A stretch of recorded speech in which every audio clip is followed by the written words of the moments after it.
हमें वही सीन दिखा जाता है जहाँ पे हमारी एनेट हमारे ग्रैंड ड्यूक लोइस को किस करती है, लेकिन तभी ग्रैंड ड्यूक उसे उठाता है और बेड पे बिठा देता है। वो कहती है, लोइस क्या तुम होश में आ गए? लेकिन हमारा हीरो वो उसको फिर से किस करा था। तो तभी वो उसको पीछे धकेलते हुए कहती है, मुझे लगता है बस ये काफी है। तो तब हमारा लोइस वो उसको देखती है, वो सोचती है इसकी हालत पहले से जरा अच्छी लग रही है, तो मुझे लगता है ये काफी होगा।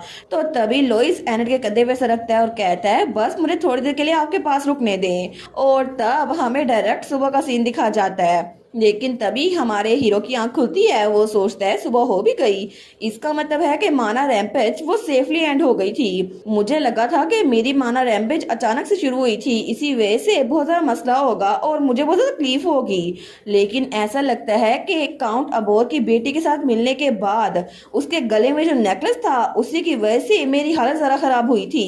मैं तो बहुत ज्यादा फिक्रमंद था कि इनोलिस का हीलिंग मैजिक भी काम नहीं कर रहा, लेकिन फिजिकली मुझे लगता है मैं ठीक हूँ। तभी वो अपने हाथ की तरफ देखते हैं तो वहां पर एनेट के बाल थे। वो सोचता है, बाल, ये कौन है? लेकिन तभी वो करीब देखते हैं तो एनेट वहां पर सोई हुई थी। वो सोचता है, आखिर हुआ क्या था? मुझे ये ना बताना कि बटलर ने एनेट को हेल्प के लिए बुला लिया, इसी वजह से वो ऐसे मुझसे कुछ पूछना चाहता था। लेकिन तब वो एनेट को देखता है, वो सोचता है, क्या इन्होंने मुझे काम डाउन किया था? मुझे सही से कुछ भी याद नहीं है।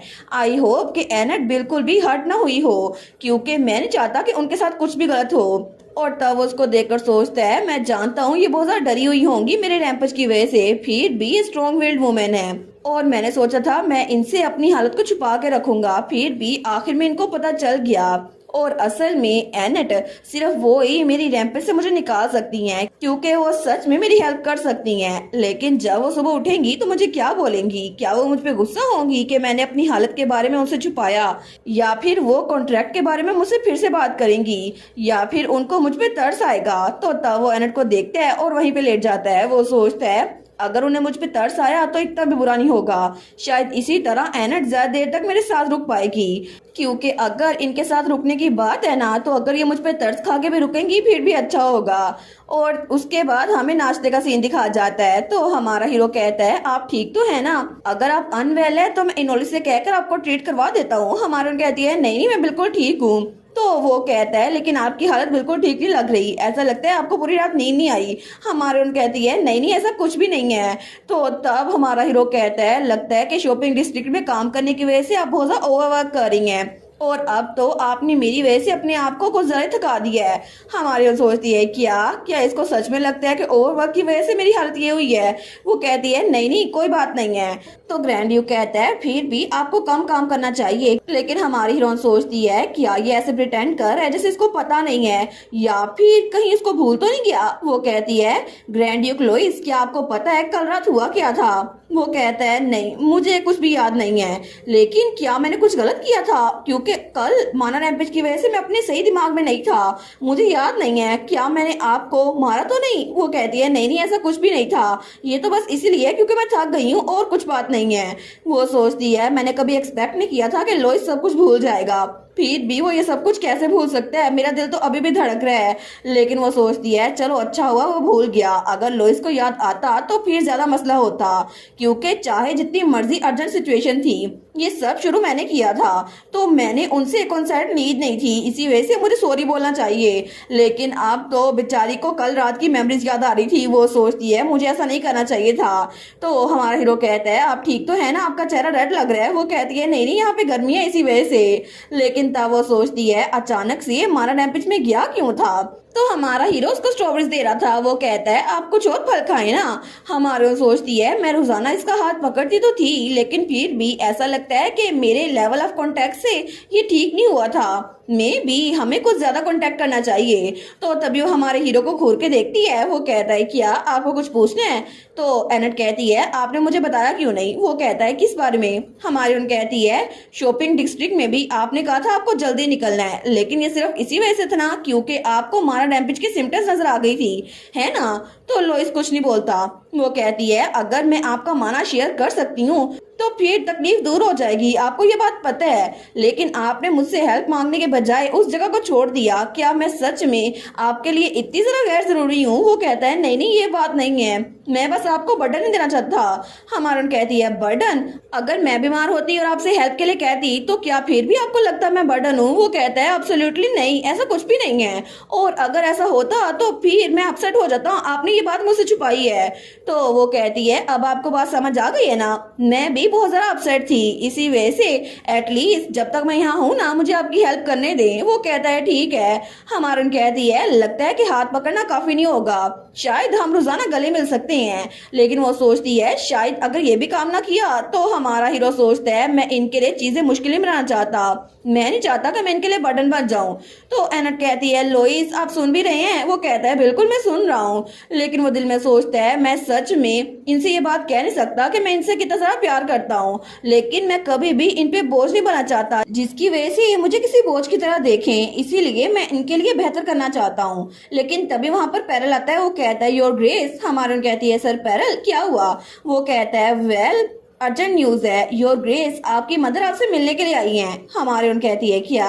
वो सोचती है मेरी मदर, लेकिन ओरिजिनल स्टोरी के हिसाब से एनट की मदर तो बचपन में गुजर गई थी, तो आखिर ये कौन आ गई? तो पैरल कहता है मार्शल साहब फ्रेज यहाँ पर आई हैं, वो कैसलवास के बाहर खड़ी हैं।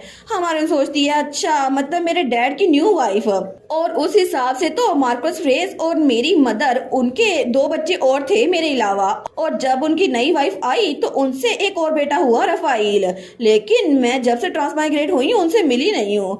इसी वजह से मार्कस को गुस्सा आया होगा कि मैंने उनका लेटर का जवाब नहीं दिया ना, लगता है वो फिर से कुछ प्लॉट कर रहा है। तो थोड़ी देर बाद हमारी हीरोइन जब कैसलवास के बाहर आई थी ना तो वहाँ पे एक लेडी खड़ी थी। वो कहती है ओ माई एनेट, बहुत दिनों बाद मिल रहे हैं, या फिर मैं कहूँ योर ग्रेस द ग्रैंड डचीज, और वो थी अभी वाली मार्शल साहब फ्रेज। हमारे सोचती है अच्छा तो ये है मेरी स्टेप मदर, लेकिन ये तो इतनी यंग है, अरे हाँ ये तो मेरे भाई से 10 साल बड़ी है। मुझे लगता है कि मार्कस फ्रेज सच में शेमलेस है। लेकिन तभी उसकी स्टेप मदर उसको गले लगाते हुए कहती है तुम कैसी हो? मुझे लगता है कि पूरी फैमिली तुम्हारे लिए फिक्रमंद हो रही थी, लेकिन तुम्हारा वजन कम हो गया है, क्या नॉर्थ में तुम्हें कोई भी सही से ट्रीट नहीं करता? हमारे सोचती है क्या?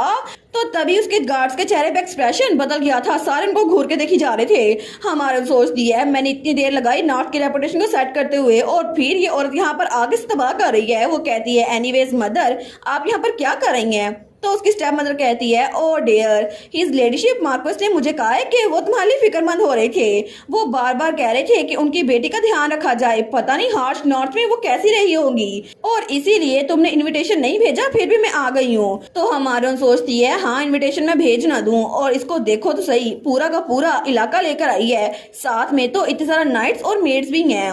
लेकिन तभी उसकी नजर एक और तरफ पड़ती है तो वहाँ पे एक बच्चा था जो उसकी स्टेप मदर के पीछे छुपा हुआ था। तो तभी उसकी स्टेप मदर कहती है अरे हाँ ये है रफाइल तुम्हारा छोटा भाई, इससे मिलो, तुम भी रफाइल हर ग्रेस को ग्रीट करो। हमारे सोचती है रफाइल मतलब ये मेरा सबसे छोटा भाई है ना? तो तभी वो बच्चा उसको देखता है और उसे बात किए बगैर पिछली तरफ चला जाता है। तो उसकी स्टेप मदर कहती है वो भी छोटा है ना, थोड़ा शर्मा रहा होगा इसी वजह से। हमारन कहती है जी। वो सोचती है वो बिल्कुल भी ऐसा नहीं लग रहा था जैसे मुझसे शर्मा रहा हो, लेकिन फिर भी मैं ये बात जानती हूँ कि हम दोनों हाफ सिबलिंग्स हैं, इसी वजह से वो मेरी तरफ इतना अफेक्शनेट नहीं है। तो उसकी स्टेप मदर कहती है तो क्या हम बाकी की बातें अंदर जाकर करें? मैं अपने साथ बहुत सारी चीजें लेकर आई हूँ योर ग्रेस, क्योंकि नॉर्थ में कुछ ज्यादा है नहीं। तो हमारन कहती है 1 मिनट रुके मदर, यहाँ आने से पहले आपको सारे रिटेनर्स को वापस भेजना पड़ेगा। तो उसकी स्टेप मदर कहती है क्या? तो हमारी हीरोइन कहती है क्या आपको ये बात पता नहीं है कि कैसल ऑफ ब्लेनहम में कोई भी ड्यूक की सील के बगैर परमिट के बगैर आ नहीं सकता, आपको ये बात पता है? वो कहती है हाँ मुझे ये बात पता है एनेट, मेरा मतलब है योर ग्रेस, लेकिन क्या आपका मतलब है कि सिर्फ मैं और रफाइल ही अंदर आ सकते हैं और ये सारे लोग ही तुम्हें प्रोटेक्ट करते थे शादी से पहले? तो क्या तुम जरा कोल्ड नहीं हो रही? हमारे सोचती है मुझे प्रोटेक्ट करते थे? बिल्कुल भी नहीं, ये लोग तो मुझे बुली नहीं करते थे, मुझे इसी बात का बड़ा सुकून है। लेकिन तब वो कहती है मदर क्या भूल गई हैं, ये ला तो सबसे पहले मार्कस फ्रेज ने बनाया था, यानी कि मेरे फादर ने। वो दिल में सोचती है ब्लेनहम को आइसोलेट करने के लिए। और तब वो कहती है सिर्फ एक और एक्सेप्शन है, मेंबर्स ऑफ एम्पीरियल फैमिली यहाँ पर बिना किसी पास के ट्रैवल कर सकते हैं। क्या आप श्योर हैं कि आप ये रूमर नहीं फैलाना चाहती कि यहाँ पर पूरा का पूरा फ्रेज हाउस होल्ड आ गया है बिना किसी पास के? इसका मतलब है आपको रॉयल्टी की तरह ट्रीट किया जा रहा है। तो उसकी स्टेप मदर कहती है असल में ये हमारे कहती है मैं आपको वापस नहीं भेज सकती क्योंकि आप मेरी मदर हैं, लेकिन फिर भी मदर और रफाइल के अलावा सबको वापस जाना पड़ेगा। तो अब आप क्या करेंगी? तो तभी वहां पर एक और मेड आते हुए कहती है माय लेडी कम से कम मुझे आपके साथ जाने दे। हमारे सोचती है ये तो जेनेट है ना, ये तो पहले मेरी मेड हुआ करती थी, लेकिन ये तो मुझे सही से ट्रीट भी नहीं करती थी, हमेशा मुझे बुली किया करती थी, मेरी बेइज्जती किया करती थी, लेकिन ये मार्कस की फैमिली के साथ बहुत ज्यादा लॉयल है। तो तब जेनेट कहती है माय लेडी तो इस जगह के साथ अनफेमिलियर है, तो किसी को तो यंग मास्टर रफाइल का ध्यान रखने के लिए यहाँ पर रुकना पड़ेगा ना। तो उसकी स्टेप मदर कहती है बिल्कुल प्लीज मुझे एक मिनट लाने दो। हमारे सोचती है वेल अगर ये जेनेट है तो मुझे पहले से पता ही ये कैसी है। वो कहती है ऑफ कोर्स मदर प्लीज आप अंदर आ जाएं, वेलकम टू ब्लेनहम। लेकिन तब उसकी मदर की बग्गी जा रही थी और वो भी उस बग्गी में बैठ गई थी, लेकिन तभी उसकी मदर वो कहती है लगता है कि शादी करने के बाद तुम्हें बड़ी अकड़ आ गई है, तुम तो बड़ी बोल्ड बन गई हो। हमारे सोचती है क्या जैसे हम लोग अकेले हुए मुझसे कैजुअली बात करना शुरू कर दी। तो उसके स्टेप मदर कहती है ग्रैंड ड्यूक तो तुम पे बड़ा पैसा खर्च कर रहे होंगे।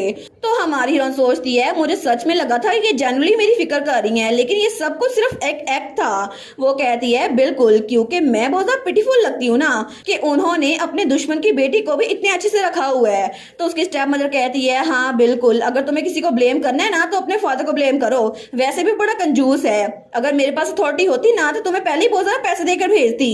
हमारे कहती है मोर इम्पोर्टेंटली आप यहाँ पर कर क्या रही हैं? वो कहती है तुम्हें सच में लगता है मैं यहाँ पर खुद आना चाहती थी? अगर तुम चीजें खुद से हैंडल कर लेती ना तो मैं इस वक्त कहीं और समर वेकेशन एंजॉय कर रही होती। हमारे सोचती है अच्छा मैं समझ गई, मतलब ये सिर्फ ऐश के पीछे है। तो उसकी स्टेप मदर कहती है लेकिन सच में क्या तुम मार्कस का लेटर पढ़कर उनको इनविटेशन ही भेज सकती थी? हमारे कहती है इसी वजह से आप आई हैं। तो उसकी स्टेप मदर कहती है मुझे तो खुद नहीं पता, मार्कस ने मुझे कहा था कि मैं रफाइल के साथ जाऊं और कुछ नाइट्स भी ले जाऊं ताकि वहां पर उस कैसल में रुक सके, लेकिन जब मैं वापस जाऊंगी ना तो वो बड़ा गुस्सा करेंगे। वेल मैं क्या ही कर सकती हूँ। हमारे सोचती है एग्जैक्टली मार्कस अपनी बीवी और रफाइल को भेजकर क्या करना चाहते हैं। तो हमारे सोचती है मुझे पता है कि इसकी मेरे साथ इतना बनती नहीं है, लेकिन फिर भी ये इतनी भी ज्यादा बुरी नहीं है। तो तब उसकी स्टेप मदर कहती है पता नहीं नॉर्थ में खाने कैसे होंगे। तो वो दिल में सोचती है मैं रफली गैस कर ही सकती हूँ कि इनका रिलेशनशिप कैसा होगा, क्योंकि मेरा बड़ा भाई फेडरन वो कहता है कौन सी पॉइंटलेस चीज है, और मेरी बहन वो कहती है एनेट इस जगह पर तुम कुछ भी नहीं कर सकती। और मुझे लगता है कि मेरे बहन भाइयों के हिसाब से मैं इसके लिए एक इजी टारगेट थी जिसकी वजह से मुझे बुली कर सकती है। लेकिन तभी उसकी स्टेप मदर कहती है एनेट क्या तुम्हारे पास कुछ पैसे हैं? हमारे कहती है अचानक से। वो कहती है तुम्हें पता है ना रफाइल अकेडमी जाता था, इसी वजह से उसके पास कुछ ज्यादा कपड़े नहीं है, और मुझे भी कुछ आउटफिट गिफ्ट कर दो ना प्लीज, अच्छी बेटी नहीं हो, उसके बदले में मैं मार्को से तुम्हारी तारीफ करूंगी। हमारे सोचती है ये तो बिल्कुल ऐसा लग रहा है जब अचानक से आपकी कोई दोस्त आपके घर रहने के लिए आ जाए और आपसे कहे फ्रिज में कुछ रखा है मैं तो खा रही हूँ, क्या तुम्हारे पास नेटफ्लिक्स का पासवर्ड है? लेकिन तब थोड़ी देर बाद हमारी हीरोइन अपनी मदर को कैसल में ठहरा कर बाहर आई थी। तो वो सोचती है सच में मार्शनस के साथ डील करना मुझे थका गया है, लेकिन तभी वो दूसरी तरफ देखती है तो वहां पर उसका भाई बैठा हुआ था। तो तब वो उसके पास आती है, वो कहती है रफाइल, तो गार्ड उसके साथ था, वो कहता है ग्रीटिंग योर ग्रेस। हमारन कहती है तुमने अच्छा काम किया, क्या तुम लोग वॉक पर आए हो? तो गार्ड कहता है यंग मास्टर ने कहा था उन्हें यहाँ पे घूमना है तो इसलिए मैं उनको गार्डन में ले आया। तो तभी वो अपने भाई की तरफ देखती है, लेकिन पहले उसका भाई उसको देखता है और फिर मुंह फेर लेता है। हमारन सोचती है क्या ये इतना अकड़ूस है? वो कहती है रफाइल क्या मैं यहाँ पर बैठ सकती हूँ? लेकिन वो कोई जवाब नहीं देता। वो सोचती है मुझे लगता है ये मार्कस का बेटा है ना, इसी वजह से मुझे ऐसे ट्रीट कर रहा है, लेकिन कम से कम मैं इससे बात करना चाहती, फिर भी कोई बात नहीं। वो कहती है रफाइल इस जगह से अनफेमिलियर है तो प्लीज उसे प्रोटेक्ट करना। तो गार्ड कहता है जी और ग्रेस। वो सोचती है चलो अच्छी बात है, लेकिन कम से कम मैं चाहती एक बच्चा मुझसे नफरत करे। तो तभी वो मुड़ने लगती है तो पीछे से कोई उसका ड्रेस पकड़ता है, वो पीछे देखती है तो वो था रफाइल। वो कहता है क्या आप ऐसे ही जा रही हैं? हमारन कहती है रफाइल। तो वो रोते हुए कहता है बिग सिस्टर आप बहुत ज्यादा मीन है, आपने मुझे मिस नहीं किया ना, इसी वजह से आप मुझे छोड़ के जा रही हैं। और वो तो इतना क्यूट सा था, हमारे हीरोइन को गलतफहमी हो गई थी, लेकिन उसका भाई सच में उसे बड़ा पसंद करता था। और इसी के साथ ये वाला पार्ट यहीं पर ख़त्म। तो आप लोग बताइएगा आप लोग को ये पार्ट कैसा लगा, और वीडियो को लाइक और चैनल को सब्सक्राइब लाजमी कीजिएगा। बाकी वीडियोस का लिंक भी स्क्रीन पर नज़र आ रहा होगा तो काइंडली उनको भी चेकआउट कर लें। और thank you so much for watching my videos. Stay safe, bye bye.